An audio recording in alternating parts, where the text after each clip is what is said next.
Sounds great, Steve. That's Feeding the Cats by Steve Cleveland. Um, let's see. Make sure to check out the Lynn Street Din, second Sundays at Alberta Pub. And let's see. Any other dates coming up, Steve, for you? You and I are playing at Mount Carmel Lutheran. We're playing some jazz at a Lutheran church, Mount Carmel Lutheran. That's right. In Portland, Oregon. A week from yesterday, so I think it's February 3rd, something February like that. 3rd? Cool. This coming Sunday, yeah. 4 to 5? Yes, Mhm. and other than that, I don't know if we've got anything coming up or I've got anything coming up. And we're not playing at Alberta Street Pub in February because of the Super Bowl. Right. But Right. other than that, it's the second Sundays of every month, yeah, Lynn Street Inn. Cool. Right on. Well, today we got Chelsea Barnes joining us. Hello. Who's a singer, songwriter, Hello. pianist, educator, character. Did I miss anything? Friend. Character. Friend. Absolutely. Friend first and foremost. Otherwise, you probably wouldn't be here. That's right. Yes. Right on. So, yeah, last time I saw you was New Year's Eve. That was fun. Yes, that was a fun gig. Yeah, I was having kind of a weird night playing with musicians that I played with a bunch, but I haven't played with in quite a while at that gig. But yeah, it was really fun. I remember getting rattled a little bit, like from trying to remember lyrics and stuff like that, just because I was in an unfamiliar environment. Do you ever have that issue? Yes, I am. That gig, I had been singing so many Christmas carols for the whole month of December that my mind was just in the Christmas carol zone, that I was like, what are these words? Even though I sing these songs the rest of the year, just because we were coming out of the season of 95 carols or so. Do you find yourself swapping in Christmas lyrics where they... I was trying to didn't belong? sometimes, or can this mash up with the, let's get drunk again goes with Santa Claus is coming to town, I discovered. Yes, same progression. But yeah, sometimes I lose lyrics. I put them in front of me even though I don't need them, because I'm looking at people in the audience, and so I might be, connecting or aware of them, and then I, forget where I'm at because I'm so enthralled and entertained by the people there. So I have it up in front of me just to be safe. Mm-hmm. You probably have some pretty dedicated fans. We do have some, yeah. Yeah. Yeah. Well, actually, let's wind it back a little bit. Tell us where we can find you, where you're going to be playing next. My next show is on Thursday with Smut City Jelly Roll Society at Norris Hall, 7 to 9. No, just a second. There's a dance lesson before us, and then we're on after that. It's really fun, and there's a lot of dancers. Thursday. We are from 8 until 10:30. So there's probably a dance lesson at 7 first. And then I have a gig the next Friday. Our first time back since the pandemic at Willamette Ale and Cider House in Lake Oswego. So Cool. yeah, those are my next two. The North Hall, that's a great place. It's a Yeah. really cool building. Yeah, I've only done it once there for the swing dancers. And it's fun to have a bunch of people dance in, and then I take break, and I get to go out and dance, and so that's fun also. Oh, right on. Yeah, Marta likes to do that with our band. We usually actually try to have two songs. She'll sing a couple songs, and then we always try to have two, so that she can catch her breath for one song. Basically, dance for one, and then catch her breath for the next one, and then be able to jump up and sing with us. Yeah, it hypes me up to go out and dance, and then if I'm sleepy or whatever, then I come back and I'm energized and ready. So. Right on. Yeah. Cool. Yeah. Yeah, on New Year's you were kind of doing that, right? Like you got a room at the McMenamins. I got a room, Yeah. so I could come down and hear my first, group of friends play for a little bit, and then go back and relax a little bit to not be tired by my set, and then come back down, hear the next band for a little bit, and then go back and and chill a little bit, so I'd have energy to stay up past midnight for my, ringing in the new year. Mm-hmm. So yeah. Yeah, that can be tough. Like Yeah. trying to, or when you're the headliner and like just sitting there, kind of anticipating, like, all right, because everybody's giving it their all, and you see all these bands coming before you, and you're kind of thinking like the Newport Nightingales. That's a hard act to follow. You know what I mean? Like 3 singers. three singers like singing these great harmonies and Yeah. stuff. But They were great. you just have to like kind of clear the room and like clear the energy and like be like, this is what I do, Bring and it on. what I do is good. You know what I mean? Yeah. Yeah.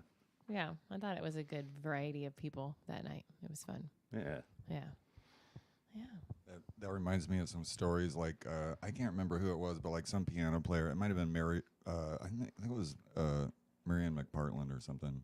And she's like, one time she had to like follow the Count Basie band, like solo piano or piano trio or something. It's like, how am I going to do this?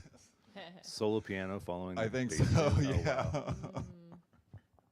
But there are those situations, and I think in those situations you just have to like, okay, this is what I do.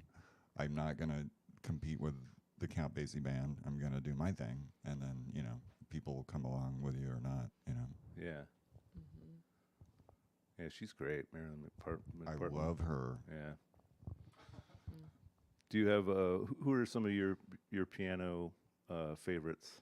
Piano favorite. Yeah. Like composers? Sure. Okay. Well, I would say for classical composers, I like Rachmaninoff, Beethoven, Chopin would be my top So 3 classical. So you're a romantic. Yes. Okay. You I- don't. Go ahead. I like more of the more emotional, dramatic stuff, or I like the Chopin waltzes.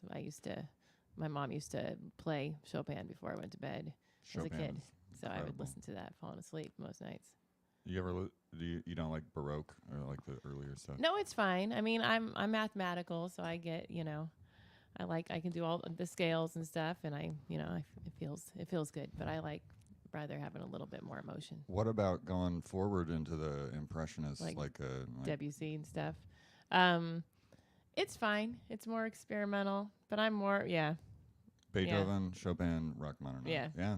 I would say those are my top 3 Awesome. of the well-known classical composers. I'm not that familiar with Rachmaninoff, but Yeah, it's just a little more theatrical, Heavy dramatic, like, Yeah. Prelude in C sharp minor. I grew up hearing a lot. Yeah. yeah, I'm sure I've heard that one. The dun dun dum dum dum dum dum dum dum dum. That one. Cool. How'd you get into classical? My family was all classical musicians growing up. So my grandma was a music teacher, and she made my dad practice one instrument an hour before school, another instrument an hour after school. He had to have piano, a brass instrument, and violin. He had to do all 3. That was Wow. required. Huh. And she had 3 kids to form a string quartet with with them. So my uncle played first. She had 3 kids to form a quartet. Quartet. So she was created these children. She just was to the 4th person. She played viola. My aunt played cello, and anyway, and they traveled around, and they were in the newspaper and would play around as a string quartet. And so that was the kind of pressure my dad was raised with. Wow. As the youngest one Did coming he out, did he trying to keep up. put some of that pressure onto you? Not as much, but he definitely still feels that pressure when he plays music. A lot of perfectionism issues, and I understand the perfectionism stuff too. So, because I am a perfectionist. You are. Yeah, Actually, that's I have to say that. when the topic of type A personality comes up. I've often described you as the most pleasant type A personality you can have. Where like really like where I can tell you're really organized. We can talk a little bit about like how you teach and stuff like that. But I can tell from looking at some of like the way that you educate, like you're very organized, and like playing gigs with you and stuff, you're very organized. But you're the type of organized where, like, I'll show up and you'll be like, "Oh, did you get those charts printed out?" And I'd be like, "No, I didn't." You're like, "Oh, that's great because I did in triplicate. Here they are." Here you go. You know? And if you lose a copy, I got more in the car. I got more. And I'm just like, "Oh, thank you." Like, you plan ahead so that you can chill, and that's like a really That's a good approach. yeah. Yes, or I'd stress out too much. So yeah. That's been I think my biggest creative block is just being organization. Trying to keep it all together, trying to remember things that I wrote. I'll come across whole songs that I've written, 3 verses and a chorus, and go like, I have no recollection of that. Yeah. Well, Keith Richards didn't recollect that he had come up with a riff for Satisfaction when he woke up. And like he woke up, he had it in his head, he put it on a tape recorder, right? And then the next morning, like, he had no recollection, like, oh yeah, what's this? And then that was the riff for ba ba ba da da. Yeah. I heard he wanted it to be a horn part. He did. He Yeah. didn't want it to come out like it came out. He wanted it to be like Otis Redding did it later with horns. That was a horn part. Ba ba ba da da. Yeah. And they put it out anyway, and it became a hit. So he's like, oh well. Yeah. But that was not his vision. I think that was the first recording of the stomp box distortion pedal too. He was trying to he's like, I don't want to get some weird sound with this thing, Yeah. Huh. Right on. So, yeah, you've showed me some of your teaching literature before, and like I remember you telling me something like, you could tell me like what a person's going to be working on in 2 years, 3 months, and 3 weeks. There's 10 levels of basic piano. So it takes, I'm doing new curriculum. We've updated. So I have the old curriculum pretty much memorized. So it's, it's a jump to change for me sometimes, but it's good. So everything can be online. It's a nice, to have curriculum online. But the new curriculum has recordings to go with everything, and you can record yourself to hear yourself back, and you can pick the tempo, and you can have your part playing along with the whole orchestra, or you playing it by yourself to have a big band orchestra behind you, or or circus sound effects depending what your song is. So it's a good switch, but yeah. You made those recordings yourself? No. Oh, okay. No, I teach out of the Bastion book series, and they updated them recently. I started teaching in Bastion about 25 years ago, and was doing the old curriculum, but this is the new improved, and I think it's good. It has much better music too in it, and it's much better for kids learning to not just keep their hands in one place, but move around easier, because they get kind of set in their ways. I'm teaching one 8-year-old right now, and I've noticed that too. We're trying to progress beyond she's like very focused on the fingering, like, well, my hands are here, and so she just looks at the fingering, and then like if she has to move the hand position, that's where we're at now. And Yeah. so that's a whole another hurdle, but she's getting there. Yeah. But yeah. Yeah, some of the kids that are in the old curriculum, I think I've switched everyone over except for 2 kids, and they still, it's not as easy for them to fluidly move. Like when they learn the Entertainer, that's one of the songs. It's a bigger struggle than the kids who have gone through the new curriculum to get used to moving around. Yeah, so. Yeah, so I teach out of those, and I have it very set up that my lesson, you used to have the same order in 30 minutes. I have everything you learn in that book level written out in order. So I don't know how detailed you want me to get, but I have it all detailed out. I think it's fascinating. No, I mean, I teach, and so I'm always looking for different ways to do it. Yeah. I think I could always use help and advice with that, because it's hard to know what to do. For me, I want to make it fun, and I want to like cheerlead people playing music. But there are different people that have different that excel at different things and get happier about different things. Yeah. So like some students like really like to progress. Other students just really want to learn this one song or something. And trying to get people to sort of broaden up to playing more things, improvising, playing chords, having fun with it. That can be a struggle. So I think I'm often really reactive to like whatever my student wants to do, and then but that sometimes can take you down some roads. Like they want to learn a song that's just way beyond their abilities at that point, or they want to learn a song that, they're a guitar player and they want to learn a song that has no guitar in it. You know what I mean? Yeah. They want to learn like moves like Jagger or something, and I'm like, tick-a-tick-a-dit. That's about it. Yeah, I used to sing that one in a cover band. Who does that? You mentioned it. Who does that song? Who is that? Bustin' Jeeber? Who does that? I should know. Isn't that just, it doesn't I matter. sang that song isn't for that the several Beeb? years. I think it's the fine. Beeb. Is it? Pretty sure. Okay, It's thank you. okay. Like Yeah, It's fine. I'm bad with names. We can let that. Remembering. Let that slide. We'll let it go. Yeah.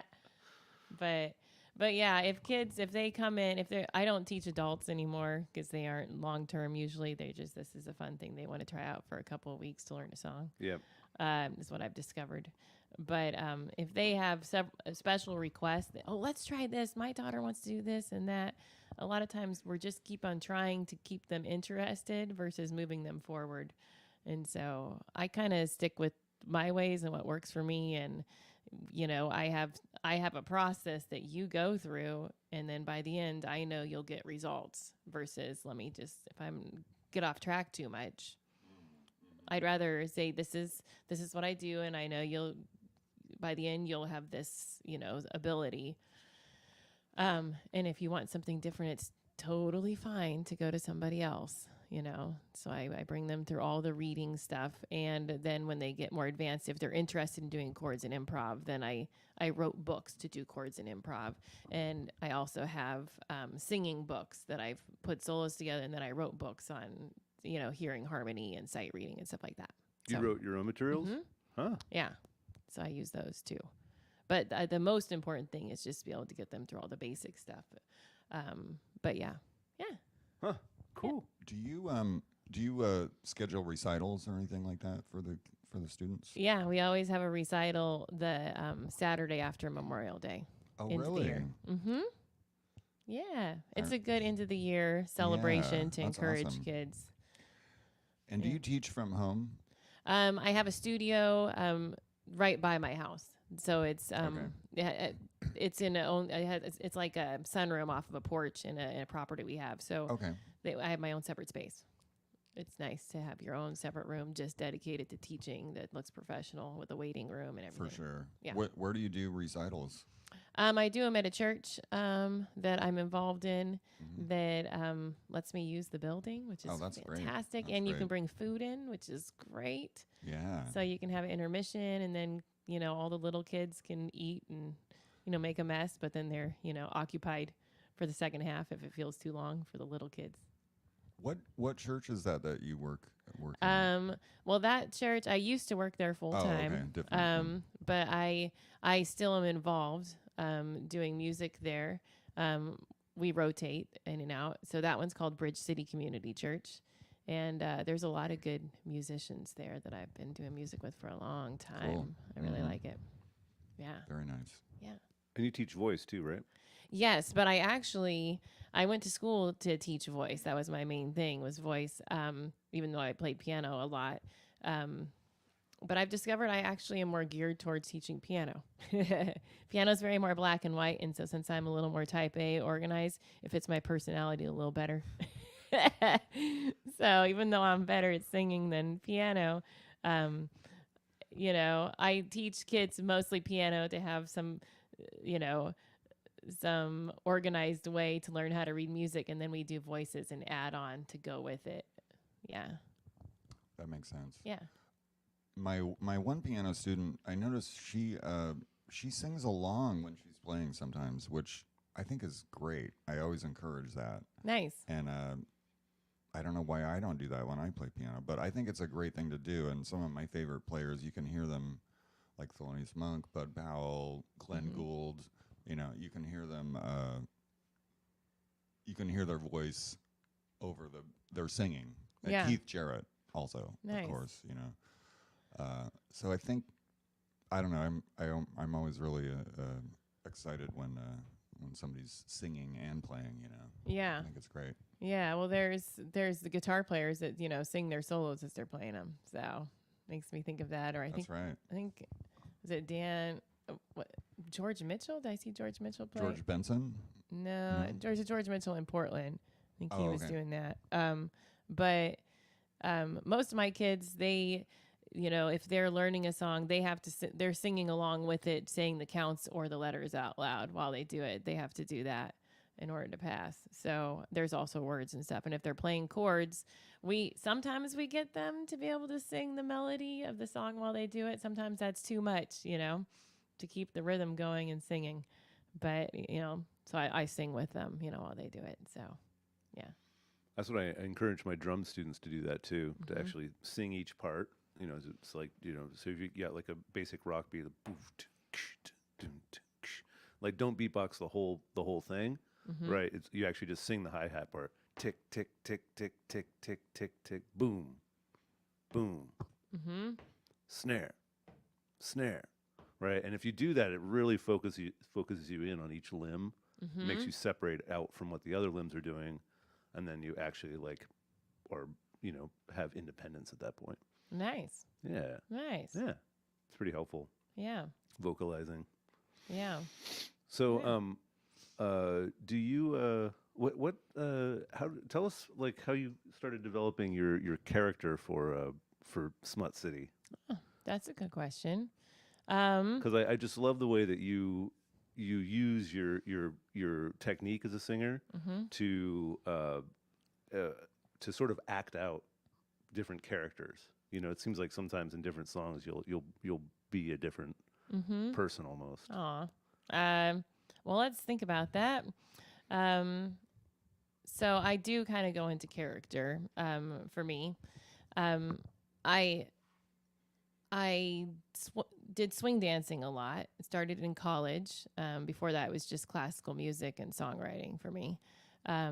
So I would get into the music and be expressive without singing, you know, which is kind of nice, dancing. And so I just kind of got into the zone. And I've also been very influenced listening to different people and imitating, you know, whether it's, you know, a classical person or Aretha Franklin, you know, to like, you know, Helen Kane to, you know, AC/DC, you know, like the spectrum. And just gonna go. I'm just trying to go. Woo! So, can you scream like imitating the voices. Can you do some of that? When I did the cover band for a little while, I did do "Shook Me All Night Long," and I did do Panama. No, that's not AC/DC, but did you know, "Hit Me with Your Best Shot," Heartbreaker, those kinds of things, and I liked those. They were kind of fun. Just for fun, I've tried to you know, impersonate AC/DC a handful of times, and like it just hurts. Yeah, I don't get like the rasp in it, but yeah. And I don't know how people do that. Are you just built that way, or like is there? I know there's a technique to. I've seen like metal singers on YouTube and stuff. It will teach you how to do that guttural thing, and I'm like, yeah. I just don't. To me, it just sounds like shredded vocal cords. But there Yeah. are people who can do it for 30 years and be okay. keep doing it. Yeah, I know, it's wild, right? Yeah. Do you have any idea how that's done, or? No, and I would do those songs at the end of the evening. Oh, okay, yeah, because you would on just purpose. it would just kind of blow you out, huh? Yeah, it kind of blows up your lower end of your voice, you know. So yeah, it makes it bigger, than your upper end gets a little bit less strong. So, but yeah, it's just like kind of bluesy and wailing kind of, you know, idea. So yeah, it's fun. So I had a vocal teacher once who told me that only men can do falsetto. Is that?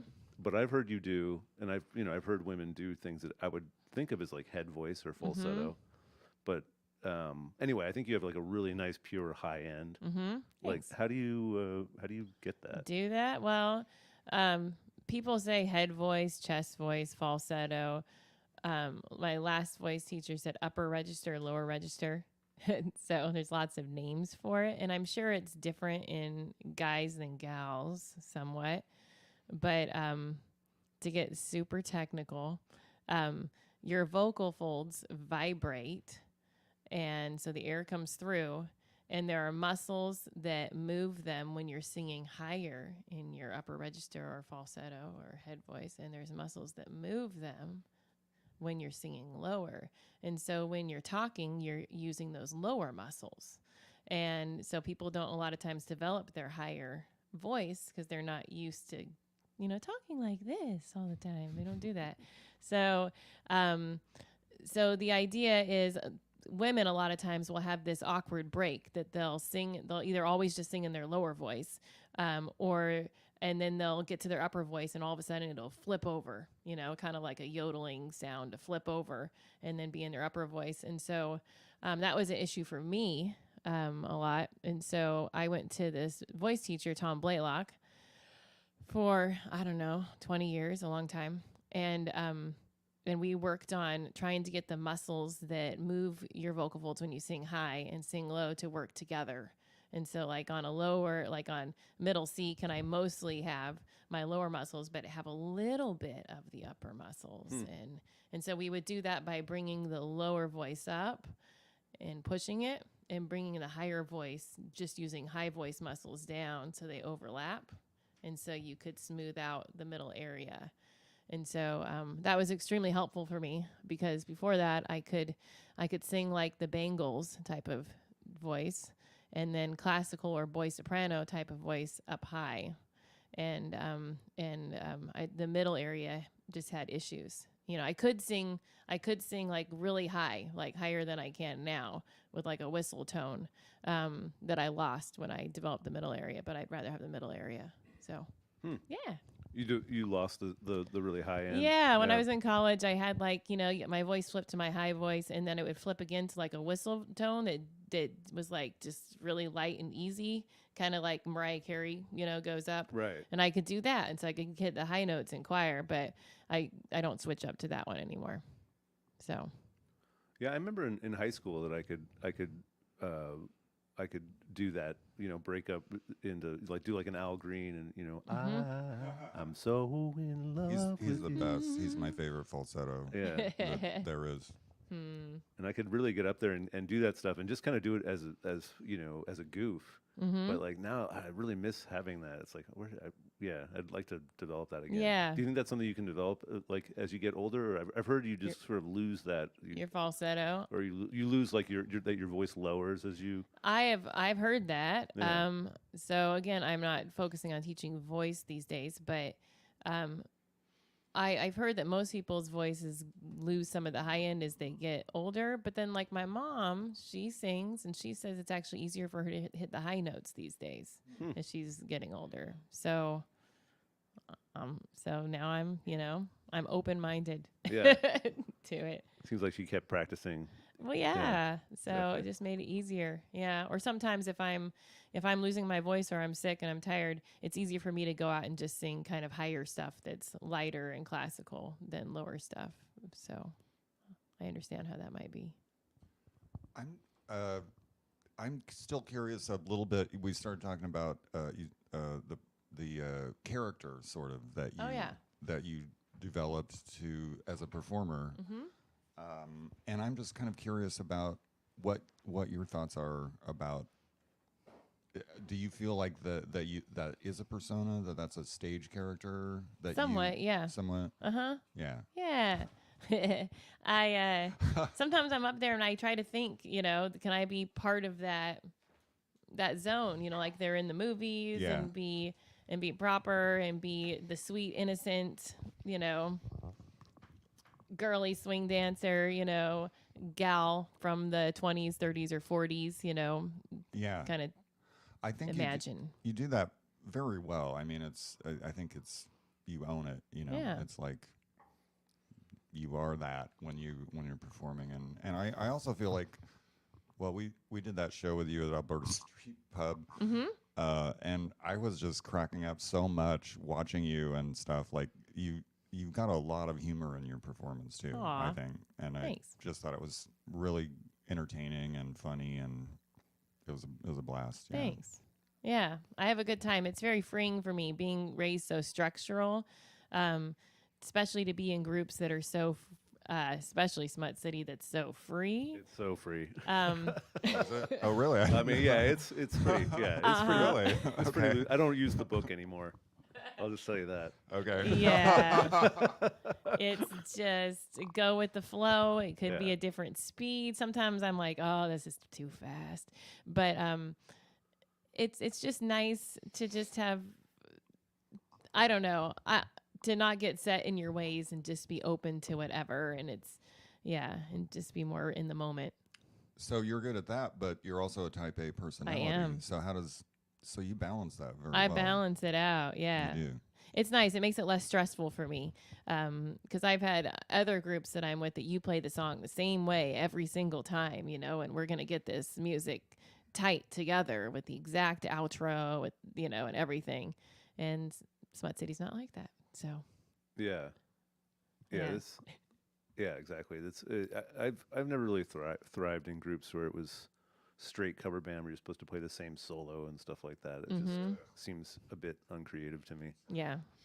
But Yeah, I was in like one of hell. those. It was like that. And the people cared more about the music being just like they knew on the album that hired you. That was versus the musicians, getting into it. It was more about, Yeah. I love this song. I have a lot of respect for that. I mean, my coworker Tom Sandel at Happy Valley School of Music, he can do that. Like he'll just he'll pick like the perfect pickup setting to be like, oh, I wonder what Prince set his guitar at for this. Mm-hmm. So he'll look at videos and stuff and see he had it set to the second to last pickup, this slightly out of phase pickup with his volume turned down to 7 or something like that, and he'll get it and he'll play it and he'll be like, oh, that's it. It's like on a Strat, like the sound, Yeah. It's pretty cool to be able to do that. Yeah. And Tom doesn't need to practice a bunch to get there. Like he's he knows all the materials. He's taught for so long, and he's been so good at playing in cover bands and stuff that he can just hear a sound and be like, aha, I know where to find that. Mm-hmm. And I know how to learn that. I know where to find the sheet music for that. He's just really good at that, and I've developed a lot of respect for it. But it's also it's a lot of fun to just get up on stage and be like, all right, let's see where this goes.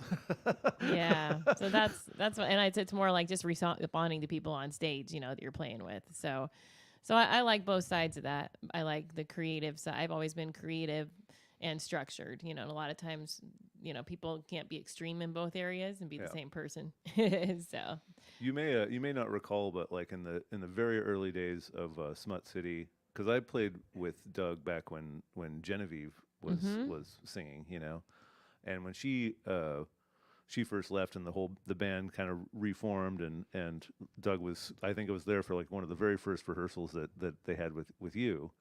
And I remember he handed you a song and you were kind of going down, reading it, and you started singing it, and then you stopped and you looked at Doug and you were like, I've never sung a song this dirty in my life. Yeah. Yeah, I think you were at the first gig I did. It reminds me, Smut City, it's our 11-year anniversary, I think. We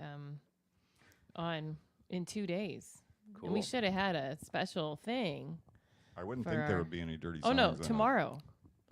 Yeah, we started in 2013. We're just gonna have some kind of special thing, but then the pandemic hit, Yeah. So, Yeah, if you didn't do something for the 10-year, then you're gonna have to wait Yeah. for the 15. I mean, I 11's know. kind of an awkward, it's kind of weird. an so awkward year. yeah, but yeah, Smut City was good for me. So I did swing dancing, and then I started a band. I was doing Christmas caroling too, and I was Christmas caroling, swing dancing, and in a Noir City kind of rock band, and a cover band. So I was doing that, and then I belly danced, and I met Doug through belly dance, and he and Jen came out and heard me sing with my swing group called Swing Sisters, and I sang "God Bless the Child," and Jen's like, she needs to come and sing and replace and because Genevieve was moving, Yeah. and so that's how it all started. And then he asked me to do a gig, and I think it was it a week before, and sent me all the songs I had never heard, because I was raised in a little classical bubble and I did a very small amount of variety of music I knew. So I really crammed a Wow. lot for that first show.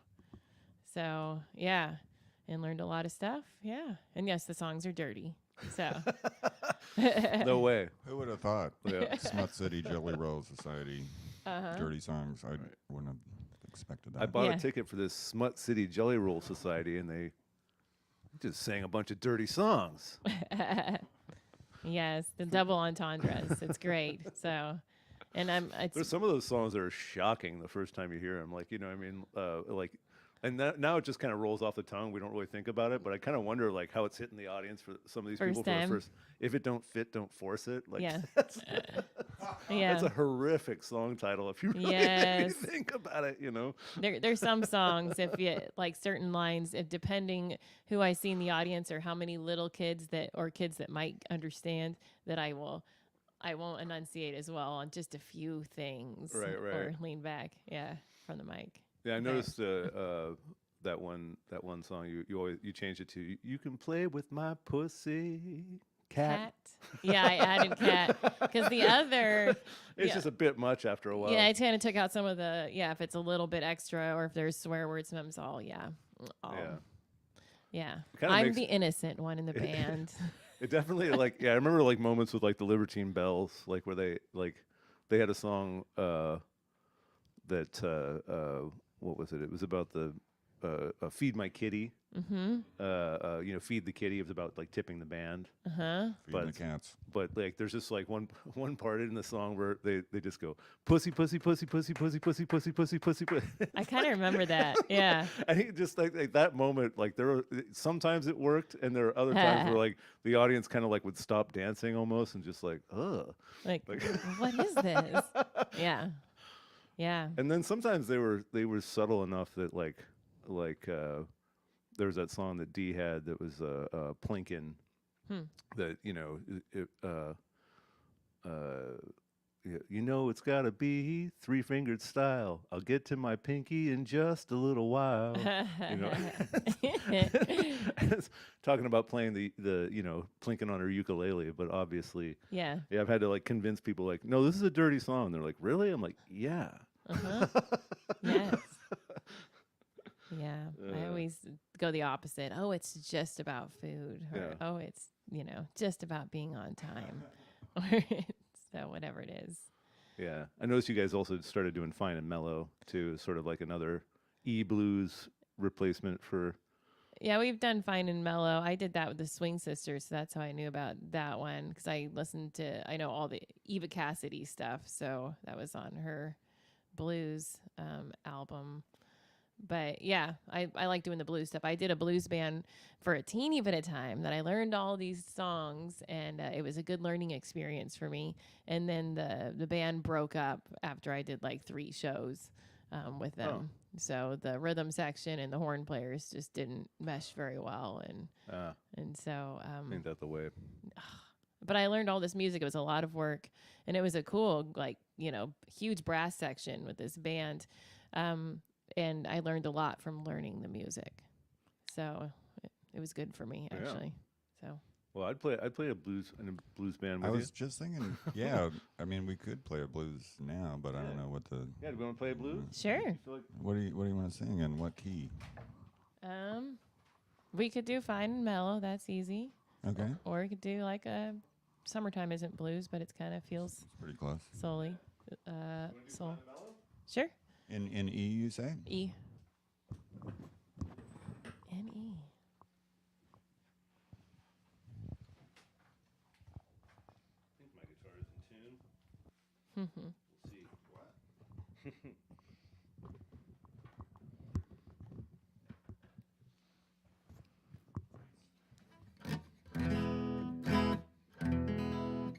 Close enough, huh?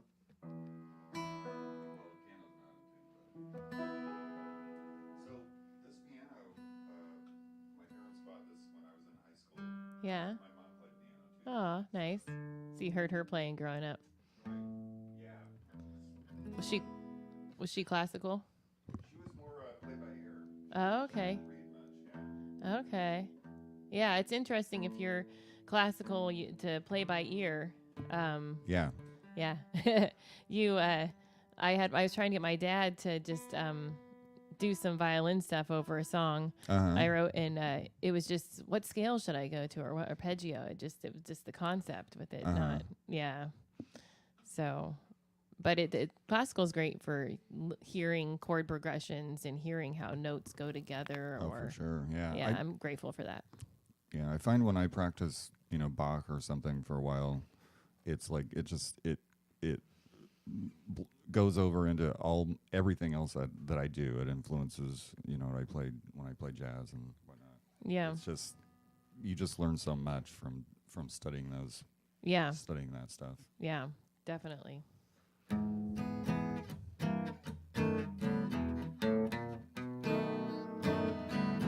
My man don't love me. He treats me so mean. Back off the mic a little bit. My man don't love me. He treats me so mean.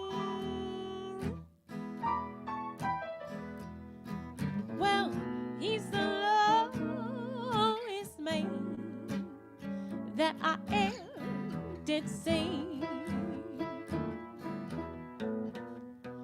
He wears high green pants. Stripes are really yellow. Well, he wears high green pants. Stripes are really yellow.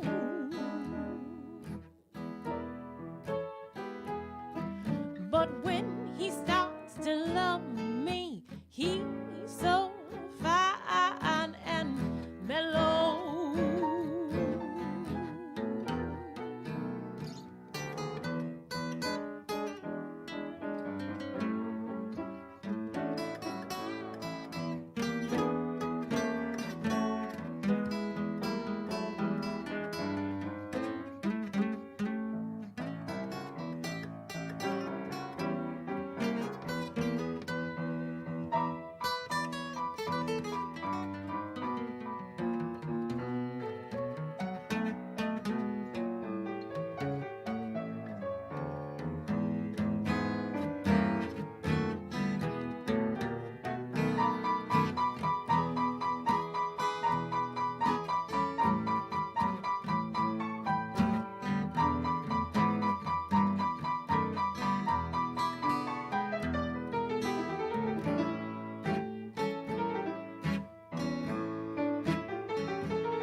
Love will make you gamble, stay out all night long.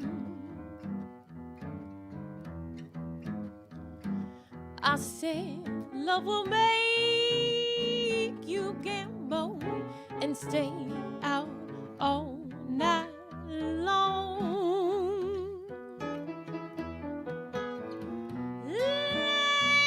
Love will make you do things you always thought was wrong.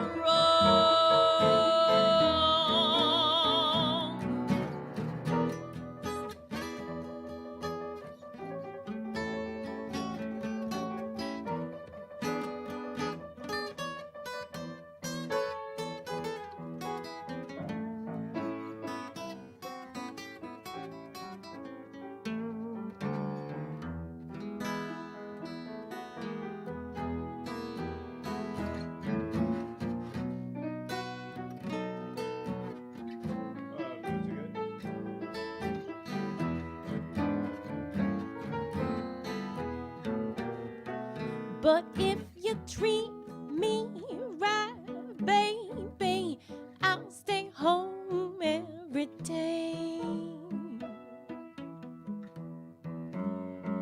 Said if you treat me right, baby, I'll stay home every day. You're just so doggone mean. I just know you're gonna drive me away.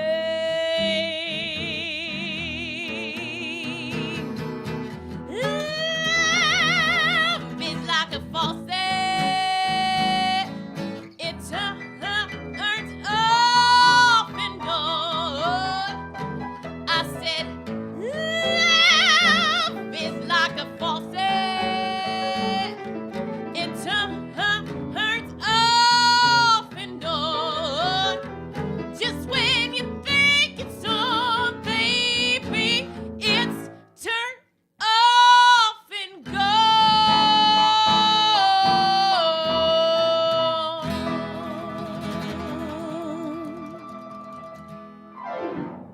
All right. Chelsea Barnes. Oh, Yeah, Chelsea. Nice. Nice. nice job too. Fun. Yeah. Just a simple blues. Thanks so much for joining us. You're welcome. Yeah, right on. Yep. Yeah, I think that's feels like a good? show to me. Cool. Sounds good. Yeah. Steve, you want to play us out with I Feed will the Cats? play us.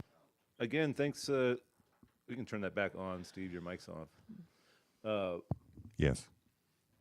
Again, thanks everybody for joining us. This is Chelsea Barnes.